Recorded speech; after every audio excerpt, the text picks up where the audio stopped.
Billo with a short story, Garbage by William L. Ramseyer.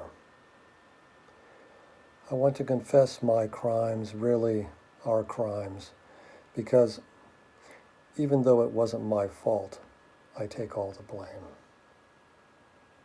On a spring day, we cleaned up the apartment. We finished, or almost finished, as the sunlight turned into streetlight.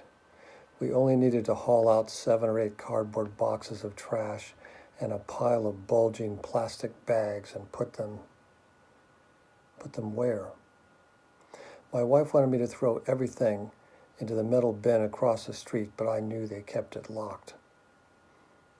And they watched over it carefully. Everyone watches over their garbage cans now. I could have paid the dump to take it, but that would have cost me a week's salary. So I loaded up my car with boxes and bags, told my wife that I would get rid of them, and drove off. I prowled all over town, through the back residential alleys and the commercial districts, behind supermarkets and gas stations, but all the garbage cans were too closely guarded. I came back defeated, with a car that smelled like a garbage truck, so I decided to use our regular trash pickup services, 1 bag at a time, sort of like Consumers Anonymous. I didn't get far with my plan. During my unsuccessful mission, my wife had balanced the budget and decided that we would stop paying for garbage services. I never argue with my wife. It takes too much energy, and then I lose anyway. Besides, they only take 1 little can a week, and that's not even enough to keep up, let alone make a dent in the mound of bags and boxes. I piled all the trash in the bedroom, and we started sleeping in the living room. Well, then we tried putting garbage in little bags. I'd drive to remote locations late at night and toss them out. I lived in terror. Someone might have shot me, or the cops could have arrested me for felonious dumping. But someone watches over me, I guess.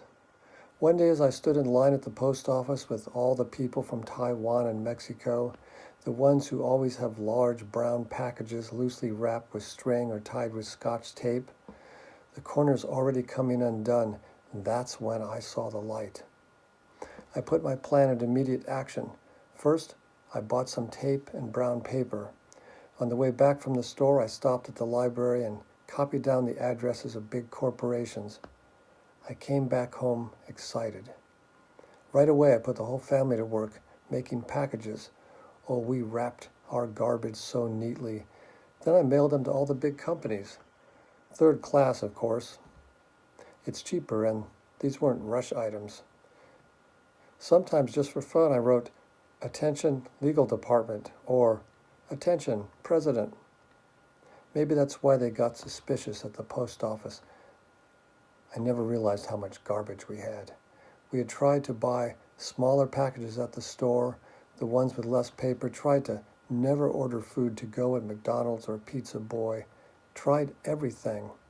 Nothing helped. But hey, it didn't matter anymore. I had found the solution. Every week, instead of going to the dump and paying those bandits, I went to the post office. They would weigh and stamp the packages for me. Sometimes the clerks made funny gestures with their noses, pointing at me and laughing. I didn't mind that, but then they started giving me trouble. I'm sure, I just know, it was because I sent those packages to the big corporations. Well, it was their junk originally. I never wanted those cereal boxes and milk cartons. I only wanted what was inside. Let them have back those empty containers. I didn't need them anymore.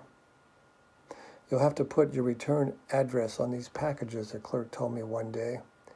"Where does it say that in the postal regulations?" "We don't keep a copy up here. You'll have to talk to the postmaster." I left and stuffed the packages in the mailbox outside, and they couldn't send them back without a return address. Ha! Ha! Those corporations have a lot of money. They're probably still after us, so I became more careful. I tore the envelopes that bills came in into tiny pieces. I wrapped the smelly garbage in triple plastic bags. Then I started using the names and addresses of just ordinary people. I found them in the phone book. I did feel a little guilty, especially when I started disguising the packages as birthday and Christmas presents, exposing just a little corner of bright wrapping paper and writing, "From Santa Claus," or "Season's Greetings." Oh, they were watching me at the post office more and more closely, so I switched tactics again. I started mailing packages to foreign countries, just like everyone else in line. I should have thought of that in the beginning. I went again to the library and found the names of remote towns in faraway countries, places like South Africa, India, and Argentina. Then I paid people in line to mail the packages for me. Meanwhile, men in suits and clunky black shoes started coming around my apartment building, asking questions, snooping around, sticking their noses into other people's garbage. Maybe it was those packages that I sent to the President of the United States marked, "From a Friend." Speaking of friends, just listen. I've got the garbage thing solved. See, my cousin, he lives in Baltimore. Now, I don't know why anybody would live in Baltimore, but he does, and he had the same problem as me.